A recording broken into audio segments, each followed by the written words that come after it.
സന്തോഷം തോന്നി. കാരണം ഓരോരുത്തരുടെ മുഖത്ത് തിയേറ്ററിലിരിക്കുന്ന ഓരോരുത്തരും നമ്മൾ പ്രതീക്ഷിച്ച സ്ഥലത്തൊക്കെ അവരുമായി ഇമോഷണലായിട്ട് കണക്റ്റ് ആവുന്നത്, എൻ്റെ തൊട്ടടുത്ത് നിന്ന് കണ്ട് അവരുടെയൊക്കെ എല്ലാവരുടെയും കണ്ണ് നിറയുന്നത്, ഞാൻ അതൊക്കെ നോക്കിയിരുന്നു.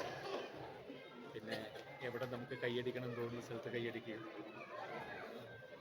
നമ്മൾ ഷൂട്ട് ചെയ്യുന്ന സമയത്ത് തന്നെ ഇവിടെ ചിരിക്കും എന്ന് തോന്നിയ സ്ഥലത്തെല്ലാം അതേ റെസ്പോൺസ് കിട്ടുന്നുണ്ടെന്നുള്ളത് വലിയ കാര്യം തന്നെയാണ്. ഒരുപാട് സന്തോഷം.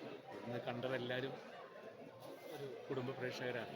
അമ്മമാരും സഹോദരിമാരും എല്ലാവരും അവരുടെ കൂടെ ഇരുന്ന് കണ്ടപ്പോൾ ഒരു വേറെ തലത്തിലാണ് അവർ എൻജോയ് ചെയ്യുന്നത്. സന്തോഷം. കാളി ഷൂട്ടിങ്ങിൽ കോട്ടയത്ത് അവിടെ ഒരു വലിയ കോമ്പിനേഷൻ ഷൂട്ട് ചെയ്തത്, അല്ലെങ്കിൽ തീർച്ചയായിട്ടും വന്നേനെ. സന്തോഷം. എല്ലാം സുഖം. ഇത് ഞാനൊന്നും എടുക്കാം.